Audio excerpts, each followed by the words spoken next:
Have you ever noticed how much we fear silence? The moment a conversation pauses, or we find ourselves alone in a line, our hand instinctively reaches for the phone. We are the first generation in history that is never truly alone, even in physical isolation. The entire world is screaming at us through a 6-inch screen. We avoid the void at all costs, treating silence as a vacuum that needs to be filled with noise, notifications, and endless scrolling. But what if that noise is exactly what's keeping you from your potential? A startling study from the University of Virginia revealed just how deep this fear goes. 67% of men and 25% of women chose to subject themselves to painful electric shocks rather than sit quietly with their own thoughts for just 15 minutes. We are literally willing to inflict physical pain on ourselves just to avoid the perceived agony of boredom. This isn't just a quirk of modern life, it's a symptom of a hijacked mind. We have been conditioned to believe that if we aren't consuming, we aren't existing.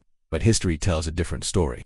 Blaise Pascal, the 17th century mathematician and philosopher, famously remarked that all of humanity's problems stem from man's inability to sit quietly in a room alone. Pascal wasn't talking about loneliness, he was talking about the lack of self-mastery. Throughout history, the most influential thinkers used solitude as a high-performance tool. Nikola Tesla once said, "The mind is sharper and keener in seclusion and uninterrupted solitude.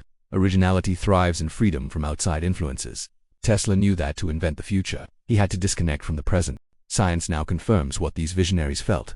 When you stop consuming external information, a specific network in your brain activates the default mode network, or DMN, contrary to its name. The DMN is not off. Instead, it begins a process called autobiographical planning. It connects distant ideas, processes past experiences, and simulates future possibilities. It is the brain's equivalent of a software update. Science confirms that creative breakthroughs, those eureka moments, rarely happen during the heat of a task. They happen during moments of mental stillness. This is the incubation period, a concept championed by polymaths like Henry Poincaré, who realized that the subconscious solves problems only when the conscious mind stops interfering. We are currently living in an era of digital conformity. Constant connection forces us to constantly calibrate our lives against the expectations, aesthetics, and opinions of others. We build our identities out of fragments of other people's digital shadows.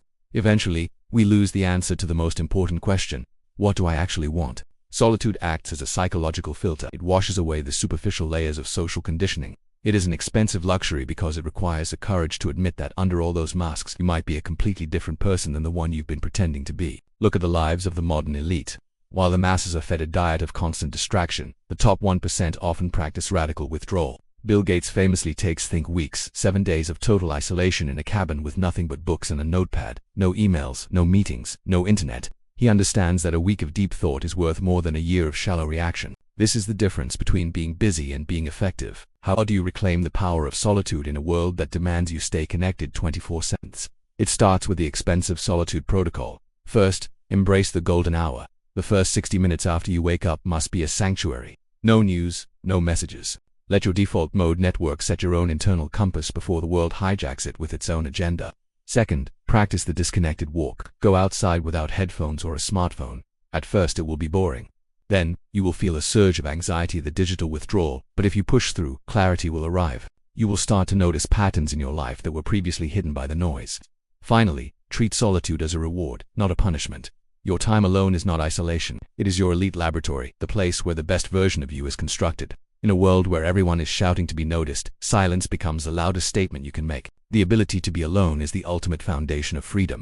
If you can enjoy your own company, you become impossible to manipulate. You no longer need the approval of the crowd because you have the approval of the most important person in your life. Start today. Find your 15 minutes of silence. Beyond the threshold of boredom, your real life and your true potential begin.